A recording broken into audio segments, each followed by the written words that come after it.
Bonjour fidèles internautes, bonjour, je vous aime tous. Ezali Wabino Sephora Kings. Il y a Tindika TV, Mikolo pour la retrouver ngai na Tindika TV pour s'abonner et c'est juste votre bêta Tindika TV pour qu'on ait des informations ezali précises, réelles na Tindika TV. Je vous aime tous. Tindika TV, number one.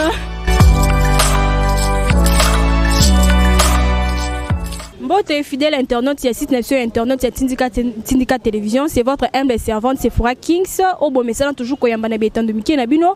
Merci pour la fidélité, bon là que ça sera toujours la carte Tindika Télévision. Bon continuez à s'abonner massivement la carte chaîne Nabino, il y a Tindika Télévision. Bon qu'on toujours ba information, ndenge to message toujours quand il y a Nabino. Nazali nga mon côté, nazali na Monsieur Ezekiel o azali moko ya basali na Nzambe, tokozala na toko beta moi masolo o ici koleka ya ba projet et à procès à 100 jours au Isiliko Salama. Bonjour monsieur Ezekiel. Bonjour maman. Sangonini. Oui, ça va très bien. Nzambazo sunga, Dieu fait grâce et tozo évoluer nangolo Nzambe. Monsieur Ezekiel, tu sais comment la procès oh bah tu vas se les collander là vraiment mingi hier soir et banaki utaton tipo quoi bataille vraiment le rôle à match oh et bête en championnat to ko zo mo makanisino procès ndenge zo kendele to ko zo mo idée na auto opesa mela biso mo makanisino par rapport à procès ndenge zali koki. Bon d'abord premièrement na kenena esprit ya likambwana ndenge zaleli. Premièrement c'est quelque chose à féliciter. Parce que Batumingi depuis Botama, depuis Botama, c'est la première fois vivre l'eau na kati mboka. Donc c'est du jamais vu na RDC. Pour la toute première fois, tout le participer dans le procès il y a nature wana. Donc c'est quelque chose à quand même féliciter et à applaudir parce que ezola qui ça quelque part naissance. Il y a justice. Pour une naissance, renaissance, ça dépend. Il y a justice, il y a Mbo Cannabiso. C'est-à-dire que nous venons de quelque part. Là, nous sommes en train maintenant d'émerger. C'est-à-dire Tozo Bima, Tozo Fungwama. Donc ce sont des choses pour lesquelles nous devons beaucoup de considération à l'Ikambouana. Ça n'a jamais existé. Et ça, Mimbaliboso. Donc, dans ce pays, nous, ils ont un coup de chapeau. Merci monsieur Ezekiel. Monsieur Ezekiel, tosile comment na ndenge ba témoin ba sile koleka moko sima moninga. Tosile comment na pété le neveu ya monsieur Vital Kamere ndenga sile ko samba. Asili koloba ete lopango asile ko somba et pas monsieur Jamal. Mais monsieur Jamal asile ko pesa yepe cadeau to asile ko bakisela lopango moko na oyo na asombaki me na lopango wana asile ko tia kombo ya Soraya Mpiana malgré asile ko tia kombo wana Soraya Mpiana mais ba parents o bazali ami d'Achature na monsieur Vital Kamere basile ko yeba tete Masaro asile ko tia kombo ya Soraya Mpiana na lopango wana to kokozo mo makanisi par rapport. Bon, d'abord premièrement on a habité peut-être que ça la première fois pour certains na Katna Bango se retrouver devant la barre pour na babilo koloko la oyo bazo reprocher Bango mais na Katiwana je dirais que il y a à boire et à manger, c'est-à-dire surtout dans le camp il y a prévenu aux hormones et batoyo bazaki ko prévenu certains témoins qui disaient une chose des fois et son contraire, qui se contredisaient des fois. Babiloko yo faut baye ba que tout ça na katia pénal et que les amakambo yo ceux qui vraiment aussi prendre malamuté, ceux qui rozala malamu concentré na ba procès de Tiwana risquer au noyer parce que ça bilo musubazo bimisa juge azoyoka aza na ba oreille mi balé. Ba panique ça. Oui, ça dit aza na ba oreille mi balé. Le temps à Zoyo Kabo, ils ont biloko musu se ko rattraper bino tam suna plaidoirie. Ozomona. Alors il faut ko senga surtout na ndeko na bang biso ndeko na biso ndeko na bango bazoko kamba bango avocat conseil ba mekana ko aider ba client na bango parce que au risque que mingi ba zwama na propre ruse na bango. Pourquoi? Parce que na kati ba propos na bango, on constate aussi propos contradictoires et il y a des questions sous ce juge a posé oyo ezo correspondent à la réponse à zo kozwa juge a posé loko boye ba répondre historique moko boye, tu vois un peu tout ça. Et ceux qui ne s'y connaissent pas, ça la lecture ont comme l'impression peut-être que tel ou tel autre azo se défendre malam ou tel ou tel autre aza vraiment ça va. Donc l'avenir ici proche est comprendre que c'était une erreur de prestaki. Donc l'avocat a devoir aider les clients na bango, ajuster bango pour que makambo eza malamu. Parce que j'ai suivi le procès depuis son premier jour hier, j'ai compris qu'il y a beaucoup de choses et qu'on rattraper certains prévenus, certains témoins aussi. Et voilà quoi. Donc c'est ce que je peux dire. On a asili koloba ete lopango wana asili kotiango na kombo ya Soraya sans que ba parents ne baeba. Et koza mona ba c'est-à-dire avant qu'on écoute na lopango batie sans que ba parents baeba. Soraya je sais qu'asa minorité, mais dire d'abord que lopango sombaki muto pesa sombaki alobi akabela kiyo. Donc tu vois un peu tout ça. Bazo se rendre compte nangote eza biloko eko rattraper bango. Donc ça procès moko bozo senga ba maîtrise belé. Yo senga ba maîtrise belé, pe o senga koza plus d'esprit écoute pour que au trébichete na kati ya ba makambo ezo lekana na ndenge bazoko poser certains questions. Mais dans l'ensemble déjà donc dans l'esprit du procès ça eloko moko ya ko féliciter pour mbala liboso yango esama na mboka na biso. Mbala liboso depuis toutes ces années ici, nous avons eu des détourneurs d'argent. Toujours détourneurs des deniers publics. Alors, c'est pour la première fois que assister à Eloko Ndengwana na Katiambo Kanabiso. Donc, coup de chapeau à la justice et Botama, parce que c'est en réalité la justice qui élève une nation. Donc voilà. Monsieur Ezekiel, par rapport à le monsieur Jamal qui est le Libanais, pour na kanaye na âge na vie âge na ozali komona te ke ezali moi koko se koko salama par rapport à âge na to santé ne koko compliqué et koko causer moi problème na tata ekolo par rapport à âge na arrestation na. Bon, je ne pense pas que poser problème. D'abord un exemple batela en vie, ce qui est vrai, et de deux, la vérité libère. Ceux qui azaraka na kozalaka na vérité par aux la franc à faciliter justice, à se retrouver dans sa liberté, à ta liberté conditionnelle, mais à osala quand même libre. Donc je crois que ce qui gagne la justice, c'est ce qu'on c'est que constater indice de culpabilité. Mais ce problème est comme les tata école peut-être causer les problèmes. Tu causer les problèmes, et ça m'a détournement à deniers publics. Donc ceux qui ont comme lié et comme lié non. Donc toujours souhaiter que comme là.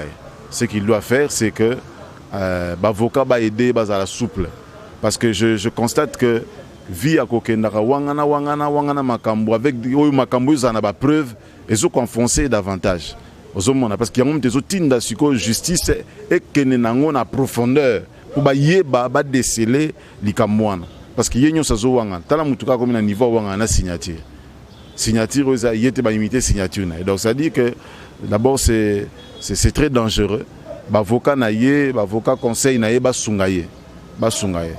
Parlons de la justice, M. Ezekiel, parlons de la justice ou bien de l'état de droit. Aussi, comment on a été arrêté, M. Okata, Azalaki wana toujours pour incite pour qu'on tata ekolo. Donc, un message par rapport à l'arrestation. Je n'ai pas de nouvelles. Il y a Likambozo Lobawana na Landi Ango Pena Bienté. Peut-être que je vais un peu me renseigner autour de ce sujet wana. Puis voilà. Mais je vais dire dans le peuple congolais, en ezali na litombate, en ezali elokoyo et pesaka avantage te na vie. D'abord la haine obscurcit l'intelligence de l'homme. Parce que tant yo zoko habiter toujours na haine, parce que bato bazoyi na mokonzi mboka jusqu'à comme mabino na ba insulte. injure et ça pour na but nini ko sala yango pona nini. Donc vous souffrez vous-même. En même temps Dieu ne sera pas contre ça parce que bouki mibeko. Et puis de deux, soyez lokola mutu humain. Yo ke ndeko finga, est-ce que le président de la République azali à la base ya makambo yo kuta na on a vie? Parce qu'il est venu à peine aux années 2 ans. Il y a bien des choses où yo mingi ba kuta na on a vie. Et ça na ba tumususu tamsusu ba faire tambolate, ba tumususu tamsusu libale tambolate, il a comme l'impression que Mubali yo a trahi ça qui est tamsusu zali chef de l'État. Bon, ma faire tambola qui était tamsumu ta détourna qui est bon chef de l'État. Donc ça dit chef de l'État comment mais masumu ya ba makamu na bango nyonso. Donc nous devons faire la part des choses. Nous devons faire la part des choses.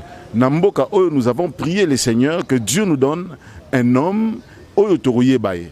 Un homme qui oya rozala na souci ya mboka.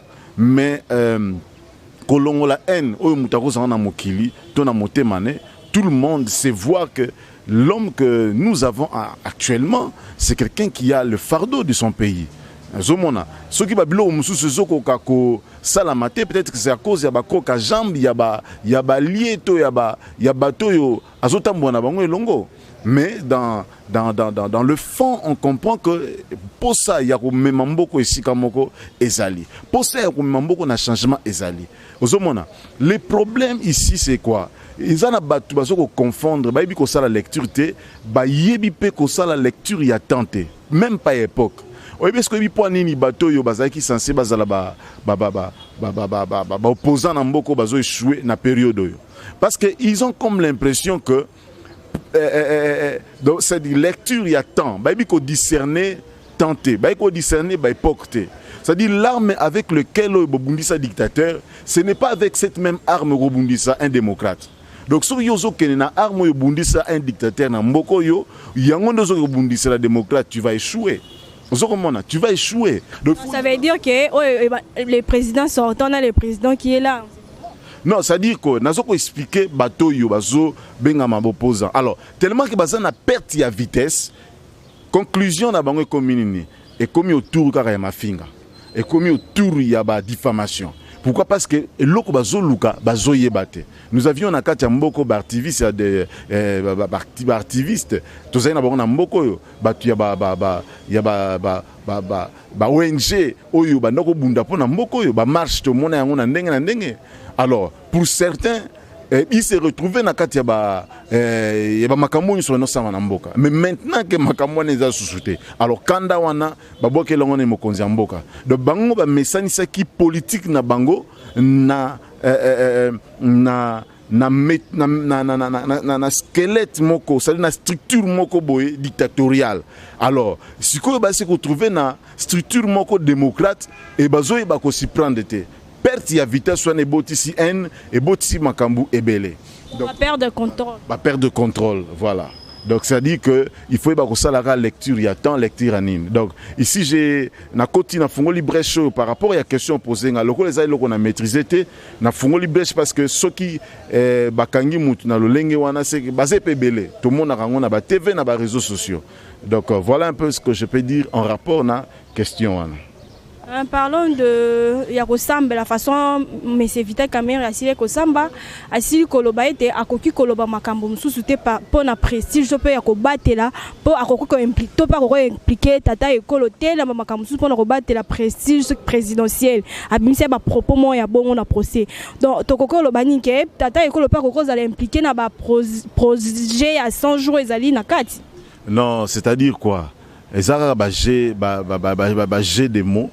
Et bah, jeu de mots où les mots sont mal placés. C'est-à-dire ça la robanga te. Ça na extension na tende ba ko sambisa président de la République. Et c'est même pas ata boke funda ye boke mbongo botu zwa ki yango bo sambisa te bozela mandat na esi là. Ozomona. Donc ça ne sert à rien. Alors, le président de la République nous soit yebi. Donc il a donné, il y a un visionnaire. Il présente une vision et azui administrateur moko oyo ako administrer vision wana oyo ako interpréter vision wana. Bon, maintenant ce qui makambo salemi nengeye visionnaire a conserver qui projet na été, est-ce que yem taza fautif? Non, et ça bactère. Donc ça dit faut voir parmi bactères ndenge qu'on a biso atangaki ki bazaki belé. Donc bazo défiler bango nyonso na mutu nyonso bi ko comprendre que te koto yoza ya solo, koto lokuta, koto magui eza, koto eza boy, koto boyza bo, koto eza boy. Donc c'est dans ce sens-là. Alors le président n'est pas impliqué na kati lokwana. Donc ezaka ka batupe baza ba ene oyo ba médecin déjà kana mutema mabe bazo luka ko à tout prix faut ka présence na kati. Il faut impliqué kana kati. Dans le degré à raisonnement bato. Ce qui à lobby sur instruction du chef d'État, c'est que le chef d'État y est bien. C'est non là, tout le monde a publié sur Facebook. À lobby Vital Caméra, à lobby sur instruction du chef de l'État. À lobby sur instruction du chef de l'État, c'est que il y a dans quel esprit Azolban on explique qu'il y a un esprit que le chef d'État est impliqué dans Katuana. Donc tous à la minimum il y a monté malamu. Et pour permettre biso même tout ça la lecture ya malamu ya makambo zoleka yo déjà sozo landa procès on nous a déjà na haine donc c'est à dire que tout ce qui se passe là-bas et yo et au monde na mabe c'est à dire so luka que loko so correspondre na haine na yo so komona donc c'est un peu ça par rapport na dossier wana donc ce qui je vais dire eza ndengwana bazo samba tozotala mutu moko tazana souci tel azala a pune condamné surtout ceux qui sont innocents. Donc justice n'est pas aider peuple, paix n'a pas procès n'est pas sambela, nous savons comprendre de quoi ça impliqué, ou ça impliqué et puis justice c'est quoi éclairer biso. Donc oser la plaidoirie dans les jours qui viennent. Dans le 11. Le 11 où nous aurons plus de lumière en rapport à dossier il y a 100 jours. Merci, M. Ezekiel. Tout comme que je suis dans la émission, pour le mot de la fin et puis numéro, nous pouvons en contact. Oui, mot de la fin par rapport à la mission et à l'élo, ezali que to linga na biso wa congolais, ezali important, to sunga na biso wa congolais, ezali très important. En et pesaka lipambolité, en et pesaka esengote, en pe et opesa yo pe loko mokote na kati ya vina yo. Donc to lingana, to bonde la pona mboko yo, mboko ezoke na ko changer. Et puis ko bonde la pona bakambi. En l'occurrence, Mokonzi Mboka, Oyo a simbi